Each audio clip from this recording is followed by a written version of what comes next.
What is it, Dick? Oh, it's just it's something in the paper that's funny. Here, read it. It's a short paragraph.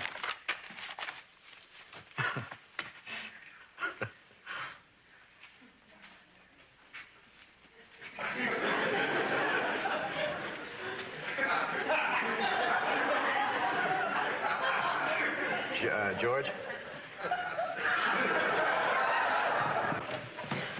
George, I'm going to need you to do some repair work in room 4. Oh, okay. I'll have to finish this later. Thank goodness those people are checking out. You mean the Klutz family? I can't believe it. They broke their water pitcher, broke the light in the bathroom, broke the door jamb, and spilled grape juice on the bedspread. They are absolutely the clumsiest people I've ever seen in my life. Well, we're checking out. Are you okay? I'm fine. Are you sure? Yeah, I'm fine. Sorry about that. That's okay. Here, just put that on our bill. So, what do we owe you? Let's see, it's $35 for the room, and damages to the room, say 40. Let's figure $75. Here's 100. That'll take care of the sink, too. Thank you very much. Watch your step, honey. Here, let me take your luggage. No, it's okay. I've got it. Here, let me get the door for you. Thank you. You folks have been swell. Goodbye. Bye-bye. Drive carefully. Right. Bye. Bye-bye. Oh, I hope those people never come back. Here, this came off your door. Sorry. I'll get it. Here, George. I'd better get my toolbox. Hello, Stratford Inn. Yes, she is. May I ask who's calling? 1 second. Stephanie, telephone. Who is it? John. John who? I don't know. He just said John. Dick, in the future, could you please try to get last names? I'm on my way to the phone, and I don't know if I'm going to be talking to a wonderful guy or a tuna. Sorry. Hi, John. Oh, John, hi. You lucked out. Thursday night? I'm looking forward to it. Why? Oh. Well, can I ask why you're breaking it? Oh. I see. Uh-huh. So Thursday night you'll actually be on your honeymoon. Uh-huh. Well, listen, I don't want to let you keep me. Well, have a nice ceremony, and thanks for calling. Bye. Crud. Someone you had a date with is getting married? Yes, John Pelham. What's the matter? John Pelham comes from one of the oldest families in New England. He's in the top of his class at Dartmouth. He has charm, he has wit, he has intelligence, and tomorrow he's going to have a wife. Double crud. Stephanie, you're acting like you've been jilted. 3 minutes ago, you weren't even sure who this guy was. Well, now I remember, and now I'm heartbroken. Look, Stephanie, you may be disappointed, but I'm sure John Pelham isn't the only good prospect at Dartmouth. Well, he is. Well, you don't know everyone at Dartmouth. Yes, I do. Well, I think you're being ridiculous. Well, I think you're being mean and insensitive. Stephanie. You don't understand. Nobody in this inn understands. What are you talking about? Nobody in the whole world understands anything about me. I'm going for a walk, and I don't care what the wind does to my complexion. Oh, hi, Steph. And you're no better than the rest of them. Problem? Stephanie's just a little upset. Can you believe she did that? Honey, I'm sure she's just going out to, cool off. Oh, that should be easy. It's 28 degrees out there. Hey, Joanna, have you seen my toolbox? Excuse me. Dick, let me just say one word, and if you're not interested, I'll never mention it again. I'm not interested. The word is cannons. Okay, you need more words. All right, look, what's the name of my cafe? The Minuteman, and you live in an historic inn built in revolutionary days. What could be more perfect, lining the walk between the Stratford Inn and the Minuteman Cafe than authentic World War I German cannons? What in the world are you talking about? I'm talking about beautifying our landscape with a little artillery. Cannons would attract the curious. Kids would get a kick out of them. They'd want to sit on them. We could charge them for that. There is only one reason I can think of I would want a cannon right now. Listen, if we're interested, Gunther says we've got to act quickly. Gunther, What do you say? I am not buying a cannon. You can't buy a cannon. You have to buy 6. I'm not buying a 6-pack of cannons. Okay, look, I'll talk to Gunther. Maybe he'll let us buy 1. On what? Dick's thinking about buying a cannon.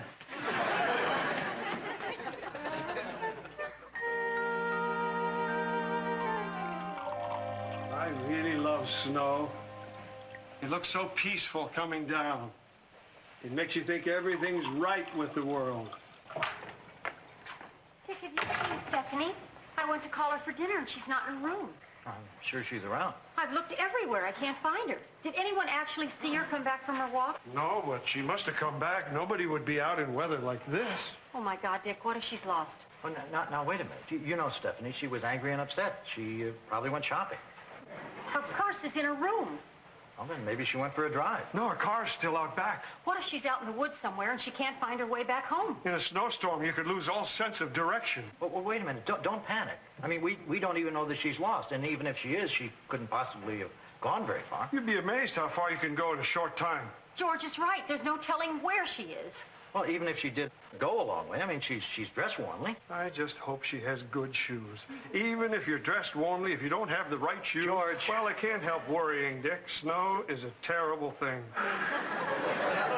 We have got to find her. Maybe Lucky could help track her down. Good idea, George. Why don't you put him on a leash while I get something of Stephanie's for him to sniff?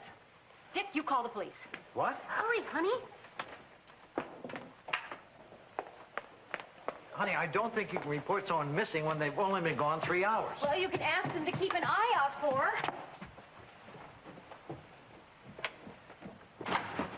Dick, I just spoke to Gunther. He says he's willing to break up a set and sell you only 3 cannons, providing you don't tell everyone you know. Kirk, will you please forget about the cannon? We have other problems. What's going on? We can't find Stephanie. Did you look in her room? You know, we never thought of that. Of course we looked in her room. I tell you, she's missing. Yeah, operator, could I speak to the constable, please? I grabbed her pocket comb. Did you reach anybody? I'm holding for the constable. Hello, constable. Yeah, this is Dick Loudon at the Stratford Inn. Yeah, I'm calling about our maid. Well, we think she's lost in the woods. Look, I don't want to panic, but to be on the safe side, would you put out an all-points bulletin on her? Well, then, would you keep an eye out for her? Yes, Stephanie Vanderkellen, blonde, in her 20s. She was wearing a blue jacket. She's been gone since this afternoon, so she may be a little blue herself. Thank you. He said he'd do some checking.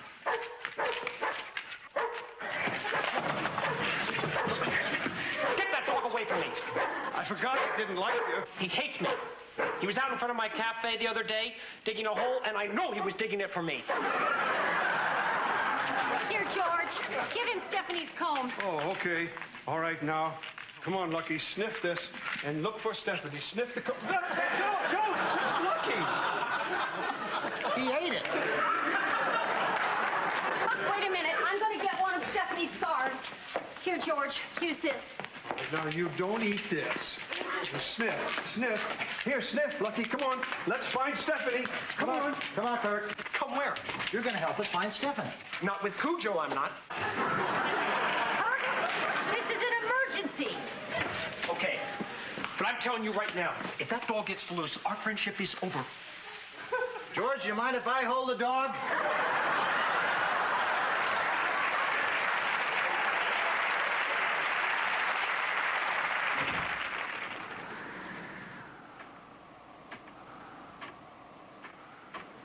Help! I'm breathing! Help! I'm breathing!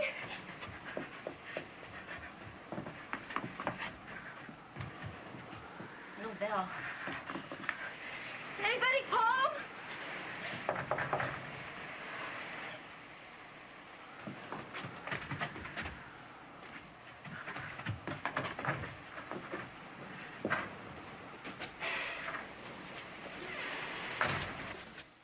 If there's a God, please let there be electricity.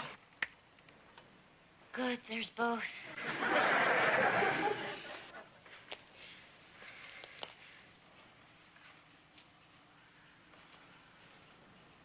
Wait a minute. 3 chairs, 3 bowls, 3 beds. How far did I go?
Hi, I'm Larry.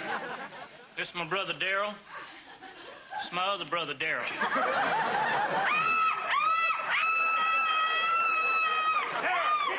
I think she's hysterical. That's okay. I'm fine. Okay. Now I'm fine. I'm sorry. I'm lost. I went for a walk and it started snowing and I couldn't find my way back. Where are you from? Rhode Island. Oh, you mean locally? I live at the Stratford Inn. I'm Stephanie Vanderkellen. I hope you don't mind my coming in here. You're not going to kill me with that axe, are you? Oh, no. We were out chopping wood. What's in the bag? Nuts. When we chop trees, it scares the little squirrels. When they come running out, we feed them nuts. Oh, that's sweet. Shovels to hit the squirrels when they come out for the nuts.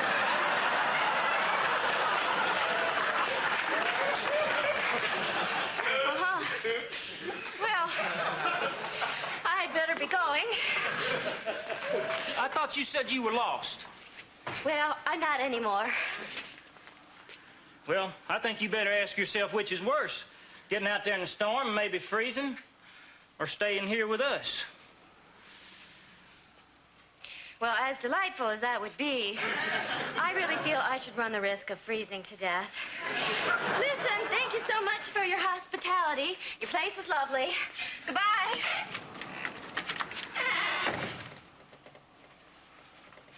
Brave little thing, ain't you?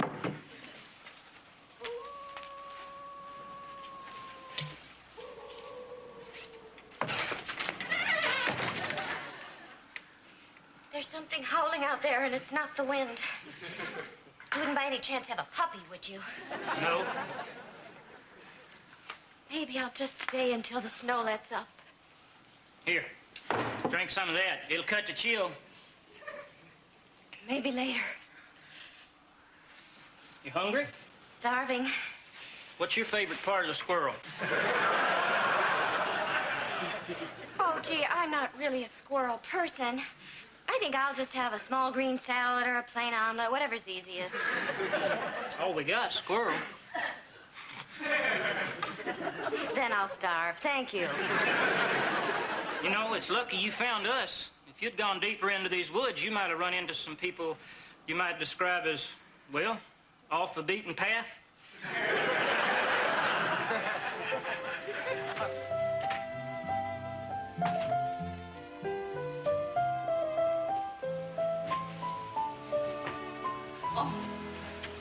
You can warm yourself over there. I can't believe she's out there somewhere and we don't know where she is. Honey, we can't look anymore tonight. It's dark and it's snowing. I mean, we almost had one casualty already.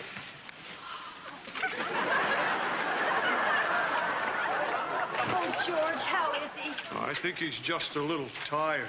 I'd better dry him off before he catches cold. I hope that scarf doesn't make him sick. Why didn't we try to stop her? I feel like this is our fault. Look, we just have to believe that we'll find her and she'll be fine. Well, I don't know about you two, but I feel really terrible about this. In fact, I'm going to call Gunther right now and tell him I don't feel like haggling anymore. It's one cannon or nothing. Excuse me. Evening, Constable. Hi, Kurt. Hey, when are you going to take care of those parking tickets? Checks in the mail. Hi, Mike Peterson, the constable. Oh, yes. Found your missing girl? No, we were searching out in the woods for about an hour. Well, I've been doing some checking myself and no one's seen her. Under the circumstances, maybe we better organize a search party for the morning. Constable, this girl has never been in the woods before. She doesn't know how to take care of herself. She can't think clearly. She's a totally helpless human being. I thought you said she was your maid. She is. Do we have to wait till morning for a search party? Now, Mrs. Loudon, take it easy. People have been known to survive days at a time in the cold without food, without shelter, without anything but the will to live. When pushed to the limits, human beings can withstand incredible hardships. Anyway, I went to Cornell for a year. I was a KKG, Kappa Kappa Gamma. It was fun for a while, but I finally decided it just wasn't me. I mean, KKG was me, but Cornell was the... Fortunately, my parents were leaving on a cruise at the time, and even though the Greek Isles are incredibly boring, I went along. Well, how much of this do you really want to hear? Why don't you tell me about yourselves? Not much to tell. When Darrell here was 7, he tried to ride a porcupine. He ain't spoken since. You sure you won't have something to eat? Well, I am starving.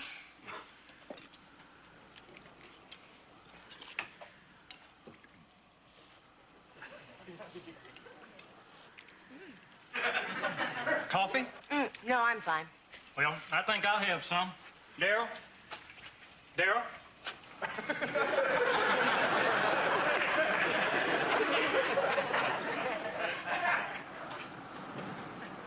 I think the storm's getting worse. Really? Oh, no. Ever since I was a little girl, I've been terrified of storms. Something about the awesome power of nature and the terrible physical destruction it can wreak. Anything we can do? Would you have any moisturizer?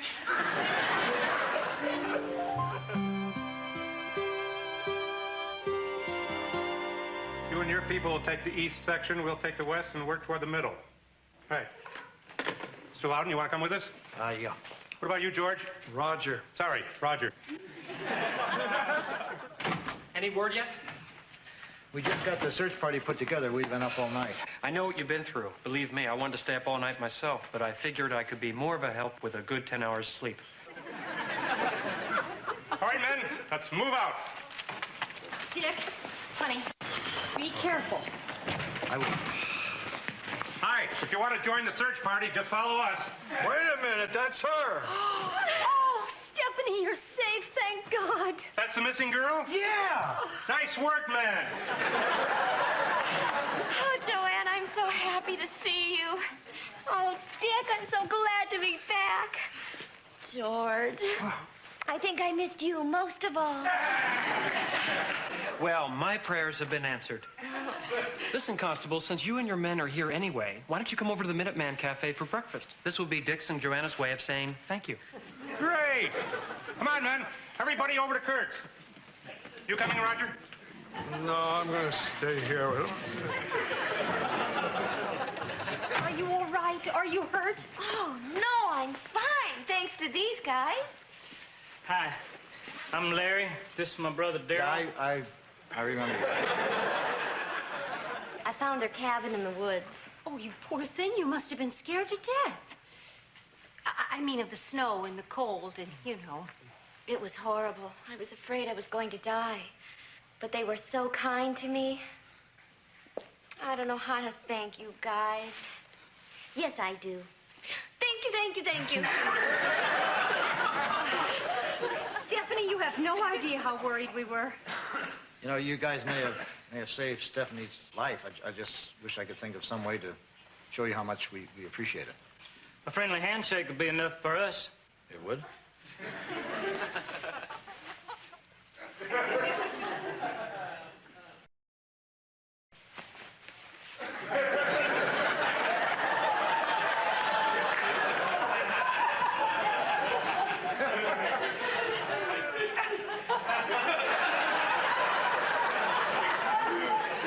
Please at least go over to Kirk's and have some breakfast on us. Thank you. Miss Stephanie, you're welcome at our house anytime. I'll never forget you. You're probably just saying that, but thank you anyway. And thank you again. You really had us scared. You want to sit down? Believe me, I don't mean to preach because I'm just so glad to have you home. But I hope this whole experience has taught you a lesson. Don't worry. It has. When I was lost out there, so many things kept racing through my mind. Like, why was I lost in the woods in the first place? Because I was upset over a broken date. I don't have to be hit over the head. I realized pretty quickly that God had made it snow to punish me for my shallowness. And then in a clearing, I found that little cabin and those men. And I saw how they lived. I saw how they'd learned to be happy even without material possessions.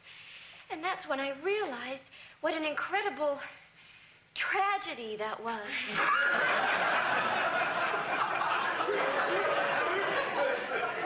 What? I mean, they didn't even have wine glasses. And I realized that if I didn't stick to the things that I believe in, I could end up like them. I'm not sure I follow. Don't you see? God wasn't punishing me. God was sending me a message. And the message was, keep going, Steffi. You're on the right track. That's unbelievable. Isn't it? It's like a miracle. Well, I'm not sure what to say, except I guess the important thing is that you're home safe and sound. No, Joanna. The important thing is I haven't changed.